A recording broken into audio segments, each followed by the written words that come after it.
Bem-vindos ao Setup, uma série de podcasts em torno da dança contemporânea portuguesa, e hoje connosco temos como convidada Carlota Lagido, coreógrafa, bailarina e outras coisas mais, como figurinista.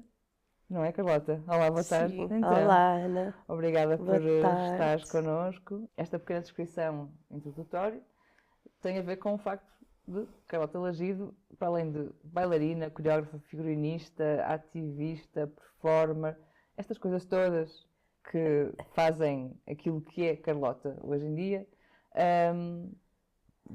fazem aqui também abrir uma pergunta enorme, que é: o que é Carlota mesmo? Como é que tu te descreves? Ou como é que poderias ir assim profundamente a estas várias ferramentas ou gavetas? Como é que eu me descrevo? Eu não me sei descrever, na verdade, mas pronto, eu não sou essas coisas todas, mas eu faço essas coisas todas. E a dança foi uma coisa que desde muito cedo eu percebi que era aquilo que eu queria fazer, Sim. ser bailarina. E acho que tudo começa com um estímulo que veio da minha mãe, principalmente da minha mãe, e não só. Também há mais pessoas envolvidas neste meu início na dança. E por volta dos 7 anos, eu tinha em casa os tutus e as sapatilhas de pontas da minha mãe, que ela também tinha estudado dança e, coincidentemente, estudou dança com a minha primeira professora, a Margarida de Abreu. E aqueles objetos, tutu e sapatilhas, era um tutu azul lindo, daqueles românticos enormes, foram durante muito tempo os meus brinquedos. E acho que isso de alguma forma estimulou esse desejo. E por volta dos 13, 14, conheci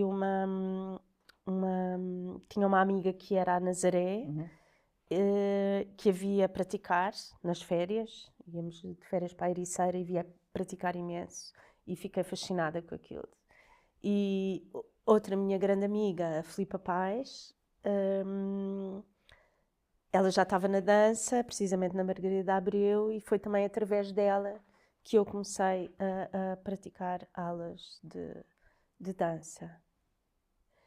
E que descobriste descobri essa vontade. Sim.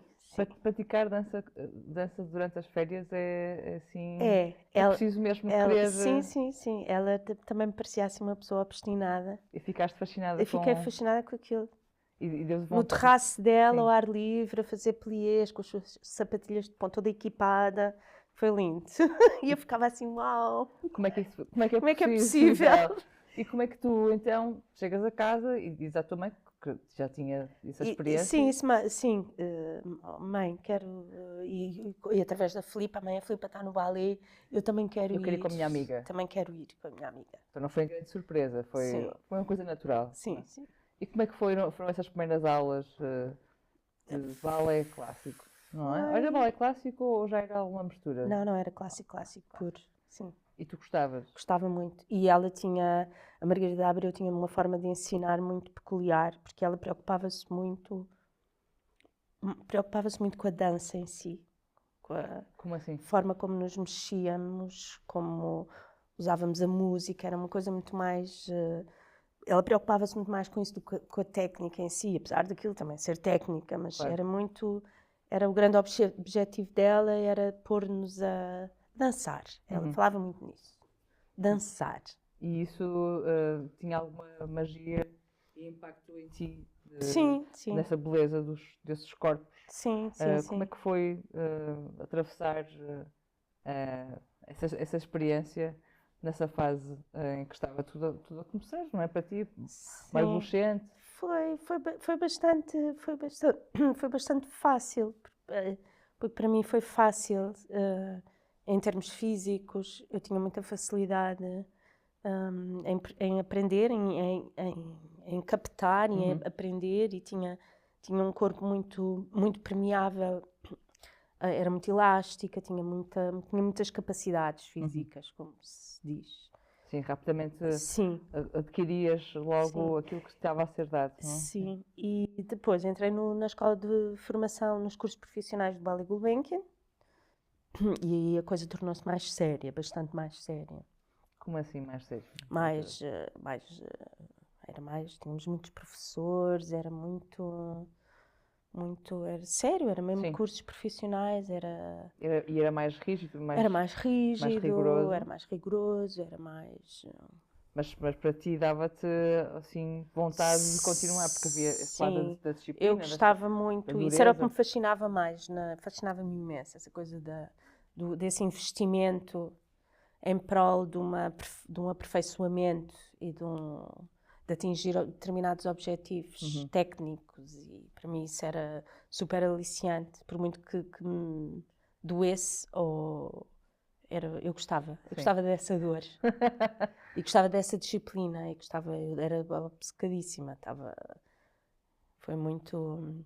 E como é que continuaste depois nessa descoberta?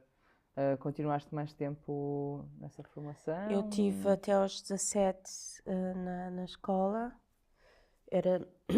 Havia esta ideia de que esta informação e este incentivo da parte do diretor e dos professores de que eu poderia entrar como estagiária, que teria de emagrecer muito, porque eu tinha aquele corpo que não era um corpo normativo da dança clássica, nem do neoclássico, que era o caso do Ballet Gulbenkian. Sim. Tinha mamas, tinha rabo, pronto, tinha Tinhas um formas corpo, sim, tinha um corpo redondo, arredondado, principalmente esta parte. E não foi possível, porque na altura o Jorge Salavisa diz-me: tens de emagrecer 20 quilos. Eu pesava 45 quilos, atenção. Mas isso é muito violento também, não é? Sim. Na altura havia, e imagino que hoje em dia também ainda haja, mas menos. Mas havia muito uma abordagem muito muito violenta, muito há bullying, havia bullying em relação às mulheres, não é? Principalmente em relação às mulheres bailarinas. O que é que elas deveriam ser? O que é que elas deveriam ser, como é que elas deveriam... Só para tu veres, eu para não parecer ter mamas, eu enfaixava o meu peito. Para ficar flat. Sim, sim. Pronto, e havia sempre uma violência, foi violento. Foi uma violência que eu não senti na altura, não percepcionei a coisa na altura como violência, porque achava, ok, isto faz parte. Sim. Ser humilhada faz parte. Só o percepcionei mais tarde, porque ficou como uma marca, não é? Ficou a forma como eu ainda hoje em dia, que acabo também por ser gordofóbica, acabo por ser autogordofóbica, isto ficou aqui este registro. Mesmo sem querer, não é? Sim. Ou seja, E só hoje em dia, só dá uns anos para cá que eu percepcionei isto. Espera, isto tem a ver com a forma como com 14 anos te falam do teu corpo e como é que o violentam com palavras, não é? Pronto. Sim, e também como exigem que correspondas a uma série de códigos que ainda não estão ali também, que os corpos estão ainda a desenvolver-se. Eu, por acaso, nunca tive questões de distúrbios alimentares, mas eu conheci miúdas que caíam para o lado nas aulas porque estavam com anorexia, as miúdas de 14 anos desmaiavam e pá, menos. Mas também não ficaste por ali, não é? Não. Felizmente, como eu sim. estava a dizer há bocado, que há situações na vida e normalmente tem-me acontecido isso, essas rupturas, essas impossibilidades que são uma forma de se abrirem portas para outra coisa, para outro momento, à frente, para uma evolução, eu acho. E ainda bem que eu não entrei para o Ballet Gulbenkian, por muito que me pudesse ter doído na altura. Ainda bem que eu não entrei, porque isso abriu-me uma porta para eu ir para tomar outras decisões e foi quando eu fui para Nova Iorque. E aí, nesse sim. momento, foi mesmo, não foi escapar nem fugir, mas foi entender sim. que há outra possibilidades, forma, há outros mundos e eu não vou deixar de ser bailarina porque tenho mamas e rabo. Sim. Não vou. E foi isso que aconteceu. Sim. E como é que foi essa ida para Nova Iorque? Porque nessa altura também havia algum fluxo a começar... Sim, havia. Na altura, eu conhecia o João Fiadeiros e fomos juntos na altura. O Rui Horta já lá estava, em Nova Iorque, e foi um pouco por causa do Rui que nós decidimos ir, porque ele já conhecia bastante bem Nova Iorque, o Rui já tinha algum andamento. E ele ajudou-nos ao início, deu-nos casa, ficámos em casa dele, pronto, introduziu-nos a Nova Iorque. Sim, já havia ali uma pequena comunidade portuguesa a despontar. E mas nós fomos passar um mês. E uns dias antes, fomos fazer cursos de verão e aquela coisa. Uns dias antes tínhamos bilhete para voltar, telefonámos aos nossos pais, olha, afinal vamos ficar cá. Foi um escândalo, foi assim, ai, como é possível? Pronto, houve uma aflição muito grande, mas que acho que ambos, tanto os meus pais como a mãe do João, foram muito claros. Receberam, de certa forma, muito que lhes isso como tenha... uma oportunidade. Sim. Porque também essa ideia dos filhos estarem em Nova Iorque nesse momento... nós éramos meninos queques da Avenida de Roma que saíram, nunca tínhamos trabalhado na vida e de repente foi ali um corte com um tipo corte de vida. Com um tipo de vida e de sairmos de casa dos pais e começámos a trabalhar o nosso primeiro trabalho. E a trabalhar não era trabalhar como profissionalmente, não, era trabalhar com... O nosso primeiro trabalho foi numa fábrica de t-shirts, daquelas t-shirts a dizer I love New York. Fomos nós que fizemos, ok? Tivemos a trabalhar nessa fábrica durante um mês, da meia-noite às 8 da manhã. Assim, logo, o nosso primeiro trabalho, o meu primeiro emprego na vida foi isso. E foi super violento, porque meia-noite, 8, e depois de manhã como tínhamos bolsa na escola onde estávamos, tínhamos de ir limpar os estúdios ou fazer qualquer coisa, e então aquilo foi um mês que mal dormíamos. Sim. Mas foi assim uma experiência super... que me motivava para continuar, não é? Sim. E como é que foi, de repente, aquilo que era um mês, acaba por ser um pouco... Acaba por ser 2 anos para mim. O João veio mais cedo, porque entrou na Companhia de Dança de Lisboa, que na altura era dirigida pelo Rui Horta, e eu fiquei. Até voltar precisamente da mesma maneira que fui. Voltei para férias de Natal e fiquei 40 anos. tinhas um bilhete de volta, mas deixei lá tudo, só vim com uma linha para 2 semanas. Ficou lá tudo até hoje. E o que é que recordas dessa época em Nova Iorque? Alguma coisa que te tenha... Porque Nova Iorque é outro mundo, muito diferente dessa Lisboa que deixas para trás, não é? Sim. Na altura, hoje em dia provavelmente já não há tanta diferença, mas na altura era uma diferença abismal, não é? Também era outro tipo de dança que acontecia lá. Em relação à dança, para já em relação ao corpo, a aceitação do corpo era outra. E depois a diversidade de técnicas e de experiências era outra. não é? Nós aqui tínhamos a escola de Ballet Gulbenkian, a escola da CNB, que eu por acaso também fiz lá bastantes cursos, conservatório, pronto, e não havia, e a escola de dança jazz do Rei Horta, era o que havia. Pronto. E tu em Nova Iorque tens tudo, desde o Cunningham, a Trisha Brown, tudo e mais alguma coisa. E tens a possibilidade de fazer todas essas práticas. E o que é que eu me recordo? Em Nova Iorque também depois comecei a fazer um curso de desenho no New York Academy of Arts, e que também foi ótimo. E tive em 2 escolas e havia mesmo uma ideia de corpo. O importante não era de facto o corpo, a forma do corpo, se és gorda, se és magra, é a possibilidade. A dança é toda a gente pode, todos os corpos podem. E isso para mim foi super libertador e super revolucionário de alguma forma, não é? E foi muito, muito, muito importante. Entendeste que havia outras possibilidades que não eram aquelas Sim. que te tinham dado anteriormente, não é? Sim. Que exigiam um tipo de corpo, de forma de estar, de corresponder a um certo outro rigor, que não era só o rigor que tu gostavas e que te ligava um pouco à disciplina do balé, não é? Sim. Apesar de também ser a disciplina continua. Claro, sim. Não é? Que está presente mesmo nesses outros tipos de dança que encontras e noutro tipo de encontro com o corpo, que é um corpo mais vivo, mais presente, mais ligado à pessoa, não é?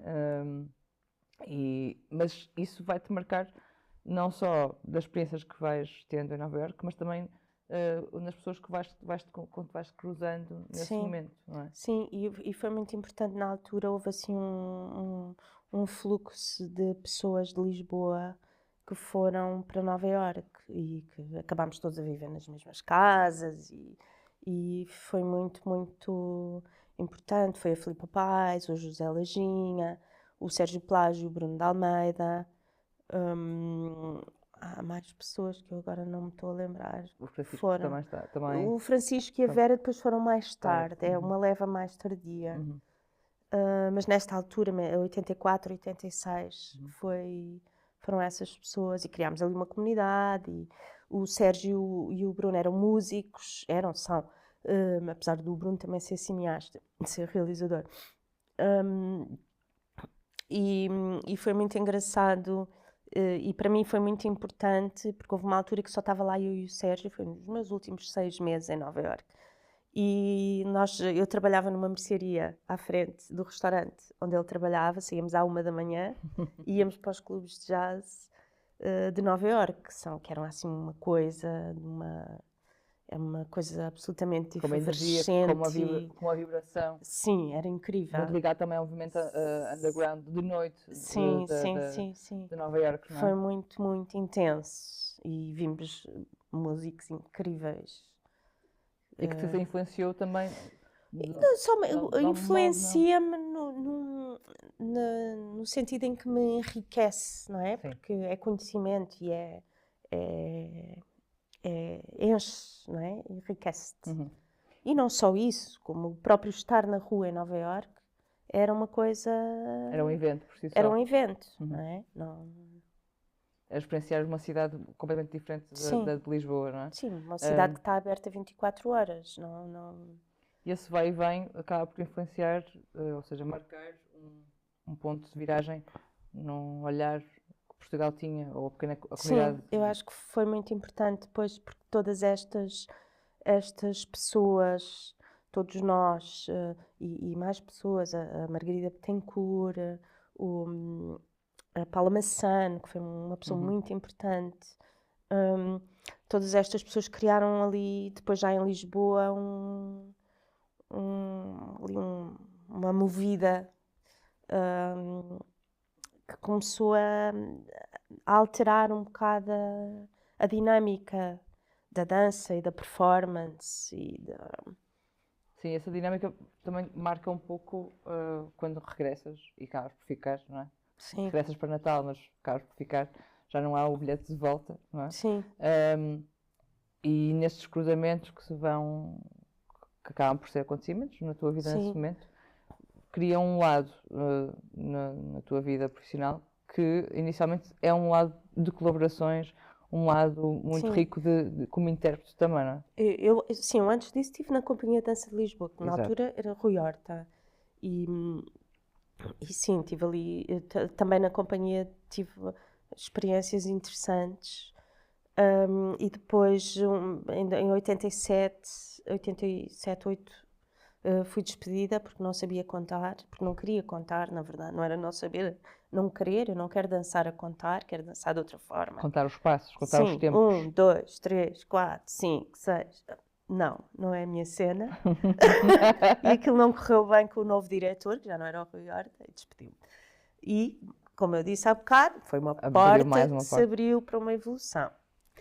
E conheço o Francisco Camacho e começo a trabalhar com ele. Ao princípio começámos a trabalhar colaborativamente e depois, a pouco e pouco, percebi que me bastava, eu queria ser intérprete, bailarina intérprete, e era isso. E foi isso que aconteceu até hoje. Sim, Apesar do interregno, agora voltámos outra vez, voltei Claro. outra vez a trabalhar com ele, naquela peça As velhas. das velhas, com a Ada Anarquista. E foi basicamente o meu percurso todo de vida como bailarina, foi com o Francisco. Na altura depois conheci, em 91, conheci a Joana Providência, trabalhei uns anos com ela, fiz bastantes peças com ela, foi muito importante também. E com a Meg Stewart também, aquela peça dela, O Disfigured o Study. Disfigured Study. Também com o Francisco. Também o Francisco também entrava, éramos os três, eu, o Francisco e a Meg, que também foi uma coisa muito intensa, muito, muito intenso. E durou 2 anos de turnês. Sim. E Foi intenso, mas também que marcou a história desta dança contemporânea mais recente. Sim, e na altura também formou-se houve aquele boom da dança portuguesa, da nova dança portuguesa, não é? Criou-se ali uma sinergia de colaborações e criações, e foi mesmo muito, muito, muito forte. E é aí que a dança portuguesa toma outro lugar. Sim. Mas também, voltando um pouco ao Francisco Camacho, não é? E esse lugar, que depois também a Eira foi também um lugar de convergência de outros criadores e de outros intérpretes, criando uma comunidade.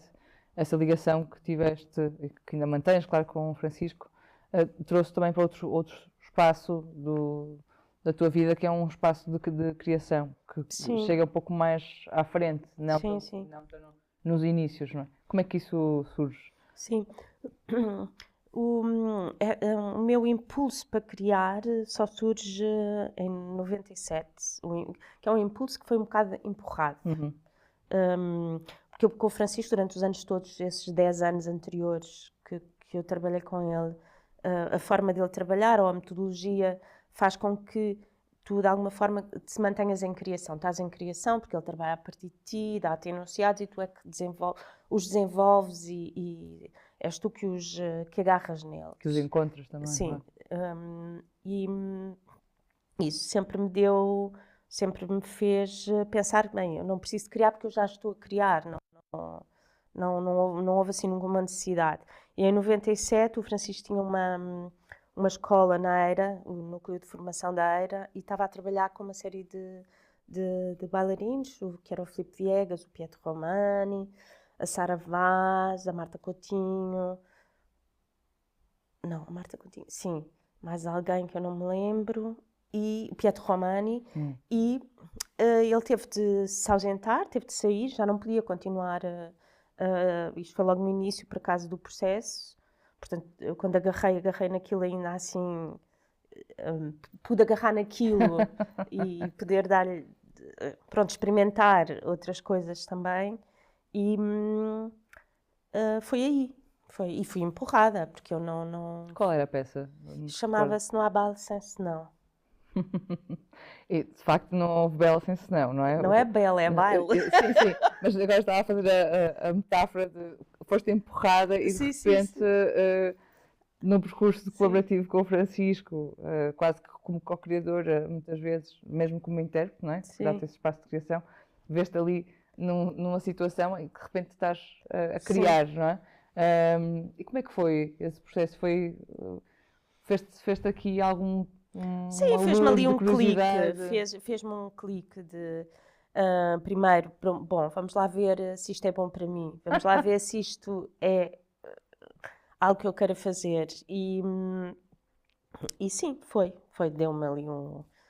E depois a seguir fiz logo uma performance que eu ainda faço hoje em dia, que é de alguma forma emblemática, na performance portuguesa, ou chamemos-lhe, é performance, Sim. verdade, que é o Not Forgive, Not Forget, que fiz agora mesmo há pouco tempo no São Luís, no ciclo Recuperar o Corpo que o Miguel Bonneville programou. E tenho feito frequentemente ao longo dos anos, e foi em 1989. Foi assim a minha primeira coisa mesmo. Em que dizes, esta Sim, é a Carlota que está sim, a fazer sim. com... E tem uma componente política e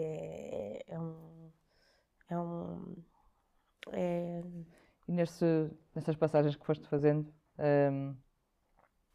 foste descobrindo novos caminhos e certamente que podes sublinhar e apontar. Agora, ainda há pouco estava a dizer, de repente, este lugar como criadora, mas houve algum momento ou vários outros que foram pontos de viragem, como falavas agora de situações que foram-te abrindo portas para mudanças. Há uma qualidade muito bonita em ti, que é essa capacidade de mutação. Há uma energia muito forte, motriz, para além do belo sorriso que tens e a gargalhada emblemática que alguns de nós conhecem, da Carlota, mas há uma energia de mutação que te leva a andar para a frente, a levar para a frente. Não é? Consegues apontar a um outro momento de mudança, de abrir portas, mesmo depois desta primeira criação que agora falaste? Que desde lá para cá e agora voltaste a fazê-lo, portanto, reencontraste. Eu acho que há sempre... Por exemplo, eu tive muitos anos na EIRA, era artista associada da EIRA, e houve uma altura que, em 2011, que eu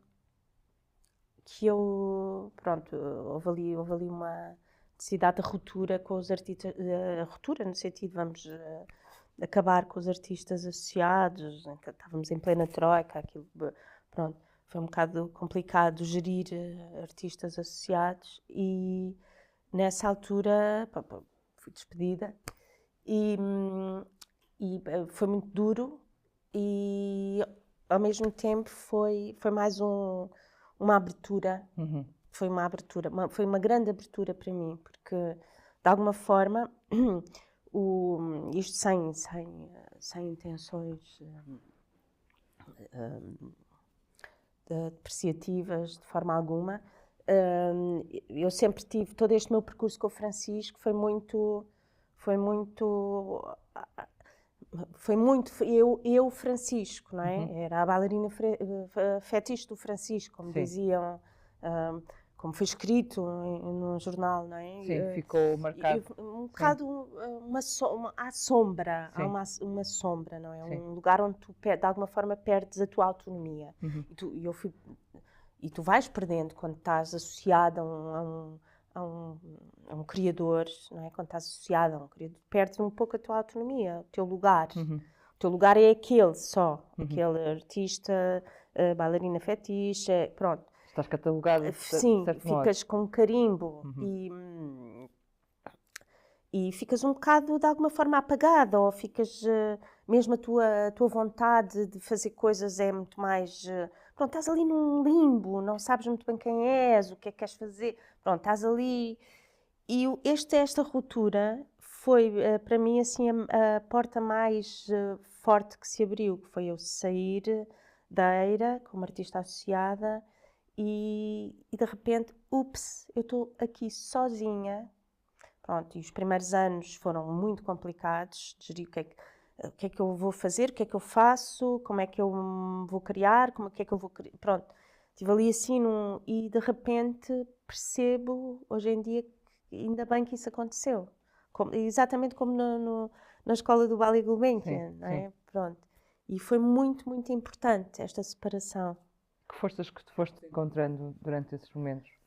Foi... Tiveste que tomar decisões? Pronto, eu na altura também coincidiu com eu ser mãe, o meu filho tinha 1 ano. Pronto, eu ser mãe, estar ali com o meu filho, um bocado sozinha,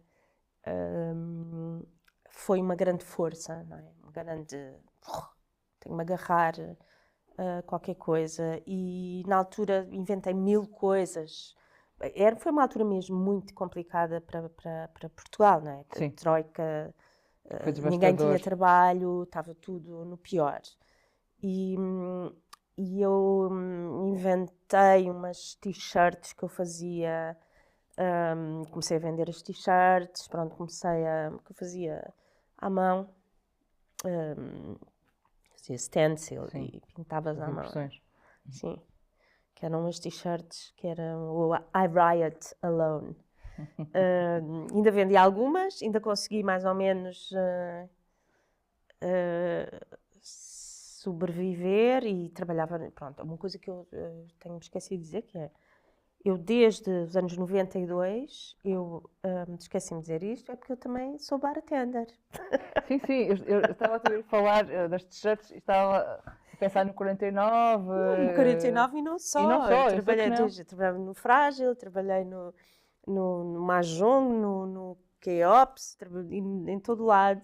Isto faz lembrar. A restaurantes, Sim, sim. eu sempre acompanhei paralelamente para poder sobreviver com trabalho em restauração e bares. Uhum.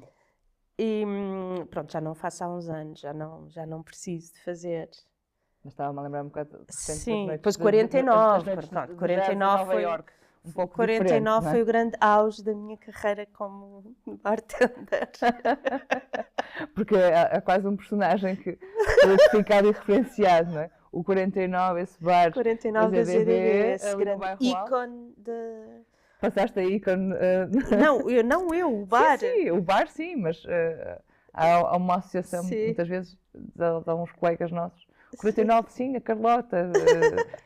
Sim, mas para lá desse do bartender. Sim, isso foi o que também me ajudou imenso a sobreviver durante estes anos complicados. Troika. Sim. Pronto. Vá lá, estiveste associada então, ou estiveste como artista associada da Eira, portanto, há uma estrutura ali, não é? Vem a Troika, ficas uma freelancer, que já eras de certa forma, mas estava ali uma estrutura. Sim, quando estive na Eira não era Sim. freelancer, era... Sim. Mas esse após, de repente desaparece esse Sim, esse desaparece chão. esse chão, não é? Portanto, E atenção que isto não é mesmo, eu sou super amiga do Francisco claro, sim. e continuo a trabalhar com Mas ele, continuámos a colaborar. sim. Não... Mas foste depois também associando, ou o teu trabalho foi surgindo, ou o teu trabalho colaborativo foi surgindo e enriquecendo, porque entras também nos trabalhos de outros, falávamos no início dessa mutação e dessa Carlota multifacetada, que não é só a bailarina fetiche, não é? E intérprete, mas é muito mais do que isso. E foste colaborando com outros criadores, criando também outras pequenas comunidades. Sim. Para já o meu trabalho como figurinista foi sempre muito intenso. Eu acho que eu não sei dizer qual é a minha profissão mais importante, porque acho que ser figurinista tem um peso muito grande no meu trabalho. Acho que trabalho mais como figurinista, na verdade. Uhum, Sim. E, Hoje em dia, já dá muitos anos para cá. E o que é estar sem estrutura? Porque neste momento também não estás associado a alguma estrutura ou uma organização que não. Não, mas eu entretanto também aprendi a... É assim, eu tive em 2017.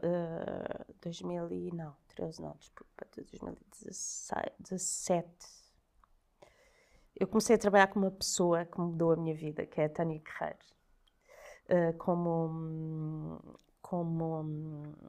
eu diria que ela não é a minha produtora, mas é uma espécie de coach de como é que tu te desenrascas, como é que tu, como artista independente, como é que tu vais desenrascar e como é que vais conseguir sobreviver, ter dinheiro e criar, trabalhar, pronto. E é uma pessoa que dá esse apoio, dá apoios, porque ela cria uma série de infraestruturas e estruturas que atribuem apoios a muita gente e pronto, ela criou ali Uma plataforma de gestão profissional, cultural, sim, para os e artistas. acho que esse momento também é muito importante na minha vida. E é quando eu começo, é quando há assim uma espécie de explosão no meu trabalho. E voltas, não é? Sim. A ter outro tipo de energia. Sim. Porque, Sim. julgo que seja um pouco Sim. complexo fazer este salto de Sim. uma ruptura para um lugar, já há um lugar ali, há um tempo de maturação, não é? Sim. Mesmo assim, esse tempo de maturação de outros... Sim, eu tinha antes, em 2015, comecei, em 2014, eu diria que de 2011 a 2014 tive ali um período terrível, quase parada. Uhum. E em 2014 começo a fazer, tipo, ok, vou-me levantar disto. E começo a fazer algumas peças, fiz o Roger, fiz uma série de peças de 50 toneladas, depois o Jungle Red e não sei o que, depois aparece a Tânia. Pronto, e já venho assim com uma embalagenzinha e quando a Tânia aparece eu, uau! Pronto. E não sei o que é que ela faz, se é magia, se é... mas faz ali Mas é qualquer importante coisa.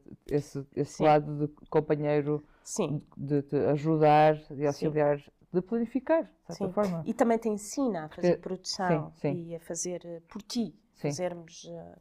a potencializar o teu trabalho. Deu-me muita estabilidade e deu-me de alguma forma estrutura, tipo, ok, pronto, e hoje em dia faço a produção das minhas... Do teu próprio trabalho. Sim, faço. E gosto mais de fazer,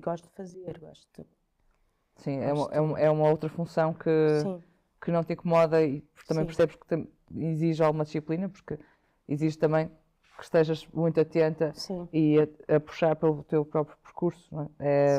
E vai lá, um artista não é só um criador, mas tem todas as outras valências que são ferramentas que auxiliam o próprio trabalho. Essa força que falas, e ainda há pouco falavas um pouco da Troika, esses momentos em que de repente tudo cai, não é? Faz-me pensar o que acontece um pouco com a paragem das artes performativas e da cultura em Portugal durante o ano de 2020. E há muita coisa que acontece, de repente ficamos em casa por causa de um estado pandémico, o que é que vamos fazer? De repente percebemos ou torna-se mais visível a fragilidade do tecido cultural e de todos os agentes que estão neles envolvidos. E mais uma vez, Carlos Lagido surge dentro de muitos movimentos nas plataformas das redes sociais. De repente estamos todos a falar o que é que fazemos, onde é que vamos buscar ajuda financeira, como é que sobrevivemos, mesmo nas coisas mais básicas e importantíssimas, que é comer e pagar contas. E Carlota Lagido, no início do ano, com uma fúria e uma vontade de talvez tentar resolver alguma coisa e a congregar pessoas, aparece a ação cooperativista.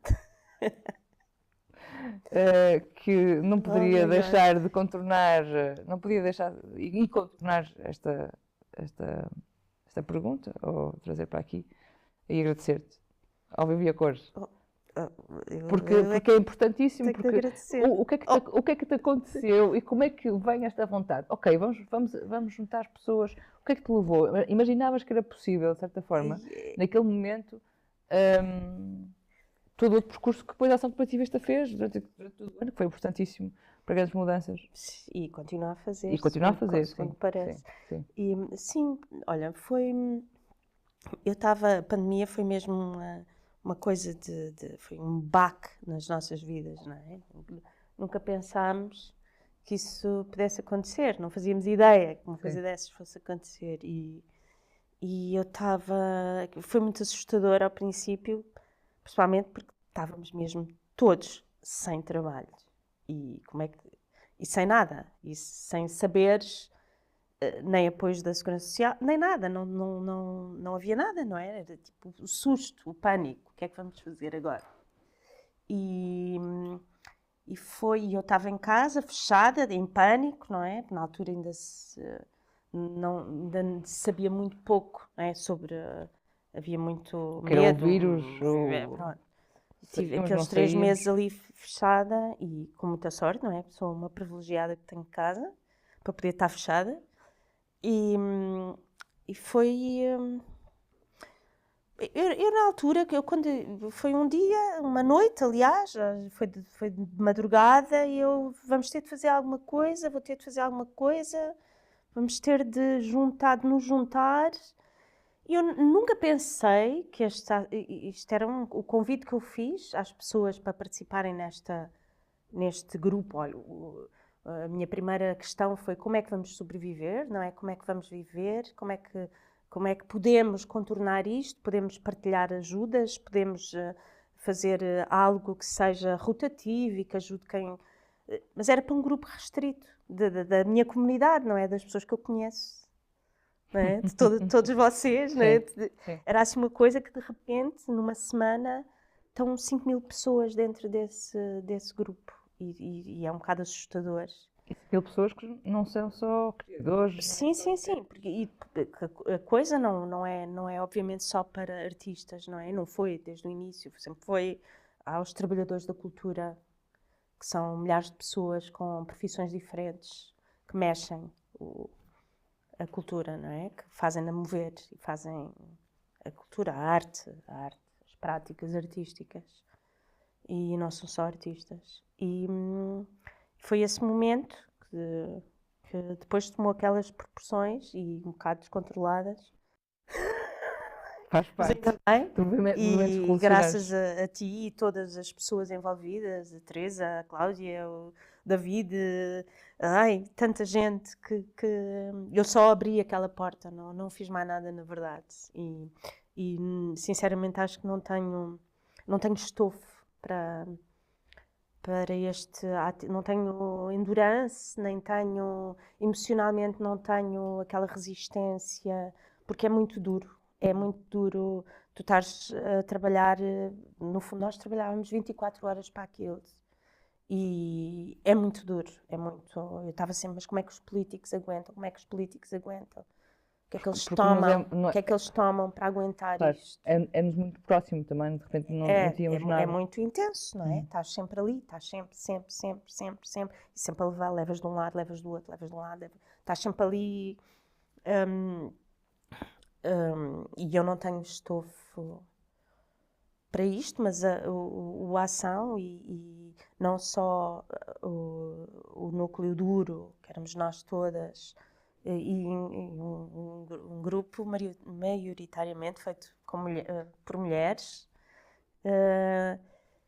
éramos nós todas ali a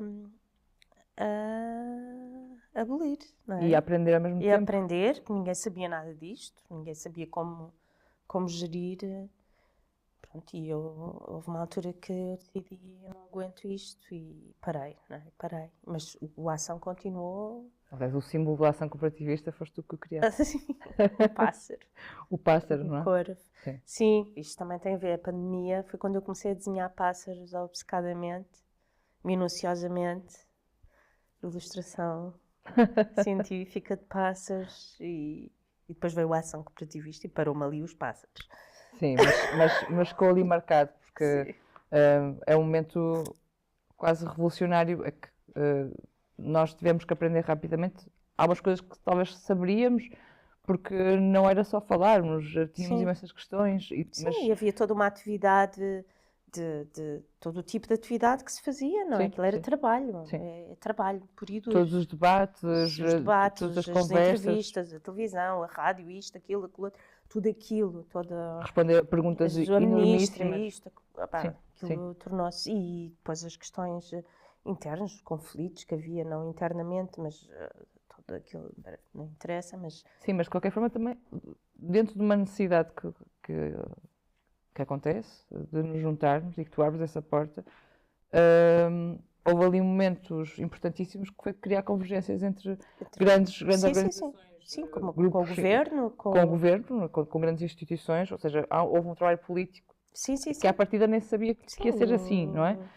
Agora falamos, discutem-se muito e discutiu-se muito nessa altura cada vez mais as questões ligadas à política cultural, Sim, as questões laborais, etc. códigos de trabalho, os recibos verdes, o famoso estatuto que aí está, as programações, as circulações, falamos de tantas coisas, os reagendamentos, e rapidamente temos que aprender a estar ali, não é? E essa convergência foi muito importante. E acho Sim. Sim, com todas essas estruturas representativas, não é? Sim, os sindicatos e toda essa. É muito exigente também, não é? Sim. E isto faz pensar também outra coisa que falavas há pouco, desse discurso em que paraste e depois também encontraste alguém que te ajudou a reconstruir a visão de futuro. Muitas vezes no nosso discurso pensamos em parar, ou o que é isto? Como é que continuar ou não continuar? Não é? E parece que não vai dar para parar nunca, não é? Sim. Não é? E o que é que te faz continuar, de certa forma? Porque é uma viagem num sítio onde não há rede. Há rede, Sim. mas não há rede. O que é que me faz continuar? Eu não tenho outra hipótese de não continuar, não é? Não, eu, por acaso agora eu estou mais a tender para parar, mas é um parar, não é parar tipo vou descansar, não, é um parar. Há uma outra perspectiva, e isso acho que também se liga aqui a este meu novo modo de vida, não é? Esta minha ida para o campo. Sim, já não estás em Lisboa. Sim, isso também vem aqui fazer-me reformular uma série de coisas, porque há este objetivo de transformar a minha casa num centro de criação e de residências e toda uma dinâmica que já se está a instalar ali, a relação com as questões ambientais, a relação com a comunidade, com a minha aldeia, com a aldeia onde eu vivo, não é a minha. Pronto, está ali, está-se a criar uma outra, em mim, está-se a criar uma outra perspectiva, uma outra de futuro. Pronto. E criativamente eu acho que nunca vou parar, porque estou sempre. Pronto, eu agora estou a investir muito. Uma coisa que eu sempre quis fazer, que é fazer filmes, e agora estou finalmente a conseguir a fazer. E, por exemplo, por isso eu não vou parar de criar. E o que me move para continuar são mesmo as questões, é o mundo, não é? O mundo, como é que o mundo embate em mim, o que é que são todas as questões pertinentes que me fazem continuar a criar. Que estão à tua volta. Sim, que estão à minha volta. Que estão... E há uma grande mudança de tempo e espaço quando tu mudas agora, recentemente, de Lisboa para...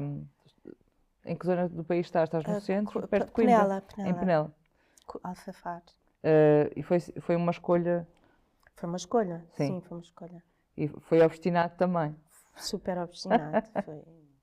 Mas, portanto, isso está-te a dar outro entendimento do espaço e tempo de criação. Sim, com a vontade se bem que os meus últimos 6 meses foram a maior loucura da minha vida em termos de volume de trabalho e eu acho que andei de um lado para o outro, eu acho que viajei várias vezes de comboio durante todas estas semanas, foi a loucura. Mas foi possível viajar pelo país na mesma, estando, Foi. porque às vezes pensamos, temos que estar no Foi, centro, foi, no foi. centro, Foi. no centro onde tudo acontece, Sim, foi. ou nas capitais, ou perto dos Não teatros. temos nada. Não é preciso Não. estar, para Eu estar acho que nunca presente. trabalhei tanto como agora. E vivo numa aldeia. É possível. E É respiras muito outro possível. ar também, não é? Sim. Sim. E tens colaborado com outros criadores ao mesmo tempo que estás Muita gente. nesse espaço. Sim, e tenho. Sim, e as pessoas também vão ao meu espaço. E também há toda ali toda uma dinâmica. Sim, e desejas criar essa dinâmica Sim, também desejo muito nesse lugar. no Sim. futuro. Nós ainda não temos o espaço completamente. Ainda não está em condições para tornar a coisa oficial mesmo. Uhum. Nós estamos a fazer uma associação, estamos já nessa dinâmica e queremos mesmo. Só que vai demorar mais um ano, 2, até termos aquilo mesmo. Sim. Mas é possível ir fazendo e as pessoas vão lá na mesma. E nessa ideia de ir fazendo, e de tempo, e de futuro, aproximando-nos aqui quase no fim do programa, eu vou rapidamente. Há uma pergunta que acho que pode ser uma pergunta-chave para os próximos episódios, que é, em relação ao tempo e futuro, o que é que alguém com um percurso tão rico, em que as portas abriram-se em momentos em que parecia não ser possível ir para outro lado, o que é que poderias dizer a alguém que ainda nem começou ou que está a pensar em iniciar alguma coisa que esteja ligada à dança? Vão para a veterinária, por favor. Estou a gozar. Estou a gozar. Vão para a veterinária. Vão para a veterinária. Não. O que é que eu poderia dizer? Façam, tudo é possível. Tudo é possível e em relação à dança, olha, esqueçam as questões do corpo. O corpo, qualquer pessoa dança, qualquer pessoa, qualquer corpo e vão. Muito bem, Carlota. Sim. Muito obrigada por ter estado connosco e partilhado o tempo e o teu sorriso neste momento Obrigada, no setup. E aqui ficamos, também a aguardar os próximos episódios, mas ficamos com este apontamento de vão, porque qualquer corpo dança. Até à próxima.